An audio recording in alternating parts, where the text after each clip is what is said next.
Okay, Sarayim Tov, everyone. Today is the 10th day of the month of Elul.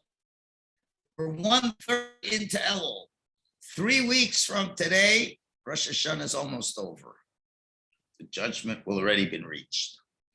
We're talking about people who aren't able, who are finding challenges in speaking to Hashem.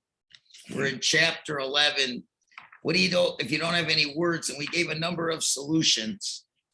And this next piece, which we're in the Sefer again, Eshpoch Lefanav Sichi, page Kuf Mem Tes, will have a lot to do with this week's Torah portion, because the last part of this week's Torah portion says Zochar, to remember Amalek. So we're going to see what we're going to try to remember and how this will tie in. So it's perfect timing for this week's parsha. Lipamim, sometimes, when a person is overwhelmed by all kinds of suffering, his state is such, he can't even speak. And and this also happens when people fall spiritually. Sometimes a person feels he's so distant from Hashem until he feels he's not capable even to open up his mouth. And the question is, so what do you do if you feel you can't talk to Hashem? We're talking about HISBODEDUS. I just can't talk to you. What is the solution? Sheyifros kapel Hashem. Stretch your hands out to Hashem. And suspend your eyes heavenlyward. Vistakel Hashem, and gaze at Hashem, so to say. Well, I know you're not seeing Hashem, but so to speak. Have mercy on you, and compassion, that you'll have what to say. Just do that, like this. Hashem, please, I have nothing to say. Help me. Where is this coming from? This is similar to what Rabbi Nosson writes in Likutei Halachos to explain what happened in Parshas Beshalach, at the end of Parshas Beshalach, with the first battle of Amalek, which in this week's Parsha we are told to remember. So we remember Amalek, we have to remember the whole story. And this is part of the story. When the Jews were fighting, remember, where was Moshe when the Jews were fighting? Moshe was on a mountain. And the Pasuk says, Vahi kasher yomim rosha Moshe yado, when Moshe raised his hands, ugavar Yisrael, and the Jewish people were more successful in battle. And when the hands went down, they were less successful. So the Mishnah in Maseches Rosh Hashanah asks,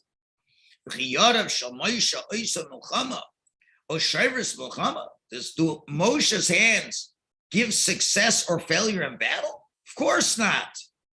We're ready to teach us. As long as the Jews were looking heavenly word, and they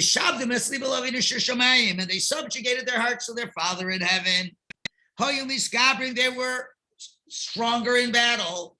But when they weren't looking heavenly word, and they weren't subjugating their hearts to Hashem, they would fall.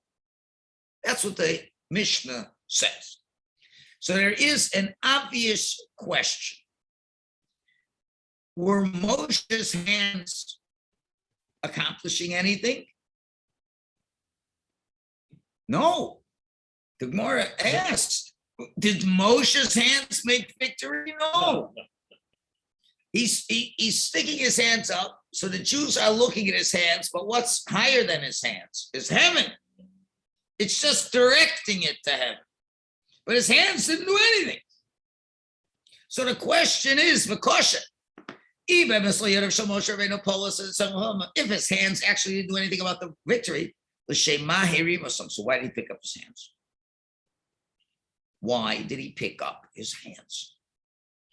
Doesn't accomplish anything. So what's the answer? Next page. Ella Moshe Rabbeinu lima. What's Moshe Rabbeinu teachings? Shegam betokef milchamas Amalek. That no matter what, if you're in the throes of the terrible, difficult battle with Amalek, and we know it's not just a military battle with Amalek, it's a spiritual battle with Amalek. Amalek is that feeling that sows seeds of doubt. Amalek says, you know what? I don't know if Hashem cares about me. All these things. I don't know if my avodas Hashem helps. When you're in the throes of fighting Amalek, and Shanim says, to get on, you see her going down. Hashem, Shafil Adaber me Hashem. You can't even talk to Hashem. Ve'el Hashem Yisparach. You can't speak to speak from Hashem or to Hashem. I'll call upon him. You know what you could at least do? Yisa Yadav, lift up your hands. Ve'enov El Hashem, and your eyes to Hashem. It doesn't matter what you say. At least look to Hashem. And that's the point. Moshe doesn't do anything. But you know what it was able to do? That it be looking to Hashem. When Amalek is really winning in the battle against us spiritually, and we don't feel like we have anything to say. So what was the bottom line? We just looked to Hashem. Moshe's hand position didn't do anything, but it got us at least to focus, to look up to Hashem. And now he's going to explain this in greater detail from the words of Rabbi Nachman. Let's bring his beautiful words that he says. I don't know if it's Rabbi Nachman, maybe it's Rabbi Nosson, I'm not sure. He says, Amalek, what is Amalek? What does Amalek represent? Huzohamos hanochash. It's the taint of the snake. Bechinas mekomas matafim, like the aspect of dirty places. Filthy places, latrines. You can't find God's glory in a bathroom. So then what do?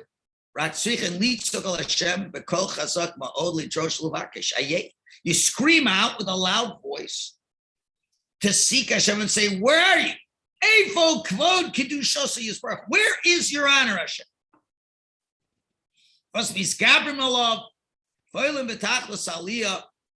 And then you get strong and you can elevate to the highest levels. Of the aspect of, as the pasuk says, when Rosh lifted up his hands, Yisrael, and the Jews got stronger, as the Gemara says, when his hands went up, they looked towards Hashem and they were victorious. So now Rabbi Nachman asks the following question. This is the question. Why did he pick his hands up? Why Dafka picking up his hands? What does that do? Better yet, what should Moshe have done, which he did not do? He should have told the Jews, made a big announcement. Hey guys, subjugate your hearts to God. And Hashem will help you. Why are you just screaming at guys? Look at Hashem. No, he just raises his hands. That's the question that he asks. But the truth is, it's like we just mentioned. That when the taint of the snake gets really strong, God forbid, these are the dirtiest places. That's the aspect of the war with Amalek. Because there you cannot find God's honor at all. Let's say, God forbid, you're looking at the internet for something very benign for work, and all of a sudden something pops up. Something not very nice. And your Yetzer gets a hold of you and says, let's investigate this. And you find yourself in a very bad place. Or let's say you lose your temper and you're screaming, yelling at your place, at somebody. You're in a really bad place. And Amalek is winning. You can't talk about God's glory. It's not gonna, there's no place. Rak l'rameis b'yada, but hint with your hands. Come on, Moshe Rabbeinu was like Moshe. Shere yadav l'rameis lahem. What were the hands hinting to? She's staklu l'mala, look above. Hainu, which means afal pisha miskaber achshav mekoymes havnu tafim ka'ela. Even though right now these filthy places are winning, which is the aspect of Milchamas Amalek. That's the aspect of the war with Amalek. And I can't talk now. And I can't reveal God in this terrible place. I'm in a bad place. But there's still something you can always do. Lift your eyes up heavenly-ward. Look above. And seek out and find, where is Hashem? That's when the Jews would win. They finally reached the highest level of the aspect of Ayeh, where are you? So when you find you have nothing to say in your battle with Amalek, there's only one thing left. Look for Hashem. And to finish off this chapter, he brings some words for a nos. He says, a person is very far from Hashem. And he's going back and forth. He's being pushed down lower and lower and lower. And you want to give up. Still along. If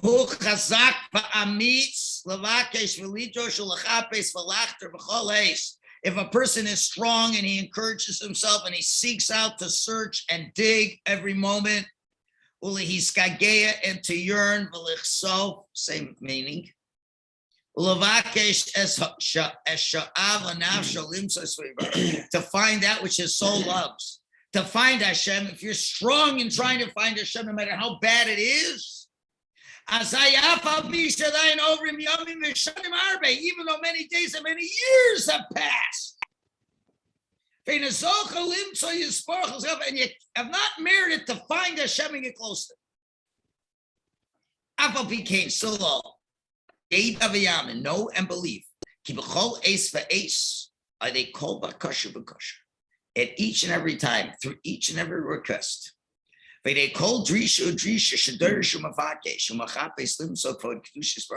through every searching that a person searches to find Hashem. And every time we're looking, and yearning, that we look, and we suspend our eyes to God's mercy. And through every movement that we're trying to turn to holiness, and it may seem that they are failing, through all this, you merit every time to break the walls of steel and the doors of copper. In other words, the Yisro wins anyway. The effort was still not in vain, God forbid. There's no turning to Hashem in holiness that is ever lost. And that's a critical idea in understanding how to battle Amalek. Amalek is very powerful. Amalek is very strong. We spoke about it last night. That's when you combine Ishmael and Esav together, the worst of Chesed and the worst of Gvura. And it's just cruelty. And you're in the throes of that. And you're not interested. Your whole Yiddishkeit is nothing. And you're feeling you're such a loser. And you don't even know, you can't even talk to Hashem. So just look for him. Just look up. And that is worth something, even if you fail afterwards. So even if you don't have anything to say, you can't say anything, but just look up to Hashem. I'm looking for you. Help me find you. that's worth something. That helped the Jews defeat Amalek. And that's the most pernicious aspect of Amalek that tells us, I don't think Hashem cares about me. So if we're still stuck and we have no idea what to say to Hashem during this HISBODEDUS, although we've said many other ideas in this chapter in the last 2 days, the final one is just lift your hands up, heavenly word, and just look. And there's nothing to say. It's still a positive action, and it may take a long time, but it will ultimately get what you need to have happen. Okay, with this, we now finished the 11th chapter, and we move on to the 12th chapter. We're just going to start it today, got about 10 minutes. And the name of chapter 12 is Hashem Meshager Diburei Tefillah Min Hashamayim. Hashem sends words of prayer from Shamayim, which is a beautiful topic to continue from the old topic. The topic we just finished is, what if you have nothing to say to Hashem? So we're going to see that Hashem sends words of prayer from the heavens. And let's look at a quote from Likutei Moharan again. Masha medabrim beino lebein kono, that which you speak between yourselves and Hashem, hu bechinas ruach hakodesh. That's an aspect of divine inspiration. It's not real divine inspiration, but it's an aspect of it. As it says, Lech amar lecha amar libi. To you, my heart speaks. Rashi explains, lecha, to you, bishvilcha, for you, ubishlichuscha, and with your making me an agent. Amarli libi, my heart speaks. What does that mean? Shekol advarim shalev omer, all the words that come from your heart, him divrei Hashem yisparach mamash. They're literally the words of Hashem. Hashem is putting words in your mouth. The Rabbi continues. That's an aspect of Ruach HaKodesh, because that's what Ruach HaKodesh is. Hashem tells a message to a person. And of course, the tzarech l'chadesh tamid, you always have to have something new to say. Levakesh bechol pam b'tachtonim v'divrei ritzuyim chadoshim. You've got to ask every time below here words of appeasement and new words. And to merit that, tzarech taras alev, you need a purity of heart. And then you merit to say new words all the time when you're talking to Hashem. And that's the aspect of divine inspiration. What is Rabbi Nachman saying over here? And again, he's addressing one of our major problems in speaking to Hashem that we keep repeating.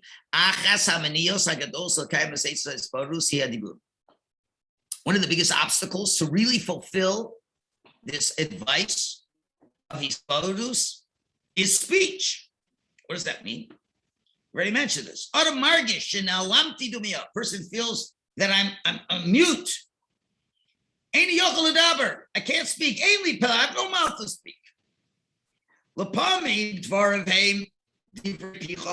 Sometimes the words he says are really smart and favorable words.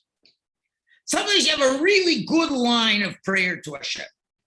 Whatever, it's a really smart line, whatever it is. It says, Hashem, I know I don't fool myself. Without you, I couldn't do anything. That's a good line. That's a good line. But what if you start reviewing it 100 times? And he wonders, how many times can I say, I know without you, I couldn't do it? How many times can you say it already? Sometimes it's very hard to actually express as how you really feel. To be able to express the deepest desires that's hidden in the resources of one's heart. And the feelings of your heart is, it's not really so beneficial. Because sometimes you feel, my heart is not opened up. My words that I'm saying, you know what it's like, as the Navi says, with their lips, with his lips, he honors me, but his heart is far away from me. They're external, from this lips and out, but nothing inside. Sometimes the words come out in a confused ways. They're not arranged in his mouth. It's like broken words are coming out. So sometimes it's just not the right time, not the right feeling. This idea we said so many times already. And unfortunately, we're on page Kuf and Gimel. We can come to the following erroneous conclusion. It could cause the person who's trying to do HISBODEDUS, he's going to come to the wrong conclusion. No, this is not a good idea. It's not for me. This talking to Hashem is just not for me. I'm just saying the same words every day. Nothing's happened. But the truth is, even if you don't, let's say, go to that conclusion. Let's say you haven't concluded it's not for you. But the fact of the matter is, it's hard to sit a full hour, kol yom every day, believe without any new things to say. So how do you deal with this? You tried for a few days. I'm saying the same things every day. I got nothing new to say. In other words, the same problem we have by using the siddur. When we use the siddur, it's not really my words. So saying, okay, do HISBODEDUS, and it's your words. But even if it's my words, but there's only so much creativity I have in my words. And therefore, I'm saying the same thing every day. I couldn't do without you, Hashem. Hashem, I know you're the most powerful. Hashem, I know that, but it's just you're just saying the same things over and over. When you start repeating yourself the same way, you got to say, well, there's no special feeling, no special meaning. So how do we deal with that? So Rabbi Nosson says in Likutei Halachos, he explains, why is it so hard for a person to speak and pour his heart out to Hashem? It's not only a physical reason. And he says an amazing point. This is an amazing point. And most of us know this to be true. Don't we know? A person can be with his friends, sitting in a bar, and speak and have a bull session, as they say, for an hour or two. And the words are just coming out. And then when you're sitting in front of Hashem, to pour your heart out, to cast the burden off and share with Hashem, the words are just sit. It's all of a sudden, I have nothing to say. You ever think about that? Now, there are some people, I admit, very big introverts who never have anything to say. Okay, that's an overall problem. But there's a lot of people, for example, this shul excluded, present company excluded. Did you ever notice how people can be in a shul and the noise level is so loud and they're just talking to each other? The guy's talking, and then after all, they're so bored talking, so they go out to the Kiddush club and they talk for another half an hour. And they come in, they talk again. And what do you think they're talking about? I don't care what they're talking about, but they have plenty to say, don't they? And then when you say, maybe you could say something to Hashem, I don't have anything to say to Hashem. When it's time for davening, let's just get this done fast. I got anything to say to your buddies that you see every day. It's incredible. You can look at some people and they just keep talking. They never shut their mouths. I'm with my friend. What are you talking about? What are you saying? I wish I could be a fly on the wall and hear what they're saying. On a Friday night, you could sit with your family, people flip with their friends, and spend 3-4 hours schmoozing. What are you talking about already? And to Hashem, there's nothing to schmooze. It can't be that you're not capable of doing it. You're obviously capable of shooting the breeze for 3-4 hours. For some reason, you can't do it with Hashem. Isn't that interesting? Again, there's some people who have trouble making conversation. But, and a lot of this conversation is like we call small talk, chit chat. But they can do this for a long time. When we used to have the kiddushes, the old days, the kiddushes, standing up in this. And there'd be people who could be talking for the whole time. We're trying to clean up and finish the story. And the kiddush would go on for 45 minutes and they're still talking. I still have what to say. It's incredible. And it go on forever. And Hashem, we got nothing to say.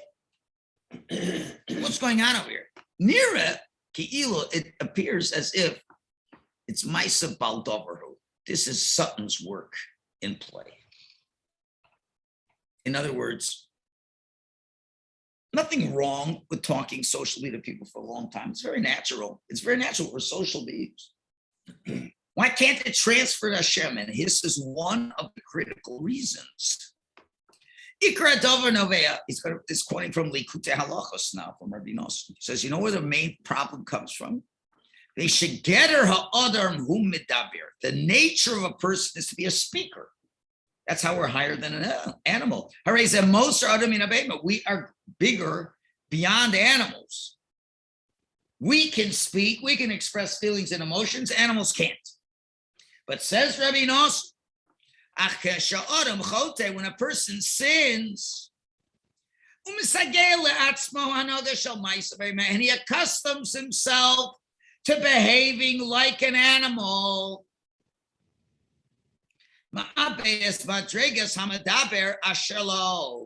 he loses the level of being a speaker, which he has. In addition, speech comes from the blood. Why? Because nefesh, from the soul. Right? It says nefesh. The soul is in the blood. Now, but when the blood is tainted, from the lusts and the sins, it's like kind of dirty. The words get a little bit confounded. You can't speak properly. What's going on over here? Let's think about it. What is it that you talk about for 3 hours with your friends? You know what it is? Could very well be Lashon Hara, words of Batola,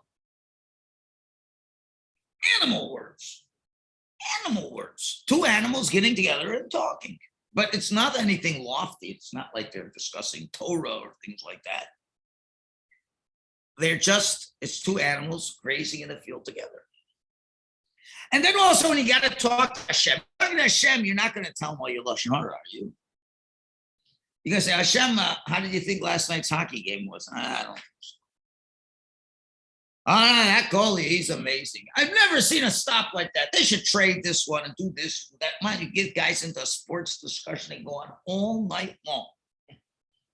But you're not going to talk to Hashem about that. You're going to talk about important things, but you're an animal. An animal doesn't know how to say important things. We're too involved in our animalistic needs, and that's our focus, and that's our wealth and shine. And then when it's time to talk about spiritual things, Hashem, we ain't got nothing to say. And the rabbis who like to learn homiletics, they learn in the pasuk when the Jews went out and the Jews were pretending they were lost. So what does Paro say? Nevuchim heim ba'aretz. They're confused in the land. Sagar aleim amidbor. The desert has shut them in. That's the simple meaning. That's a true meaning. But you can play on the words. Nevuchim, confused. Munachim, shukuyim ba'aretz. They are confused. Heim ba'aretz, in the land. They're confused. They're sunken in their earthliness. Ba'aretz. They're so earthly.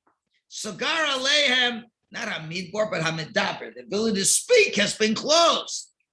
And they can't talk for Hashem because they don't want to talk like animals. Ever notice a lot of times you could talk, a man can speak to his friends, but he can't speak to his wife. A lady can speak to her friends, but can't speak to her husband. Did you ever know that? because maybe they got nothing in common. I mean, your wife, I'm being traditional here. Your wife's not too interested in the Maple Leafs, and you're not too interested in the sales she had in this store. So you're in different worlds. And there's nothing to say. If you're in the world of the behemoths, there's not much to say to Hashem. Muvara Taman Israel, because Rabbi gives one more reason.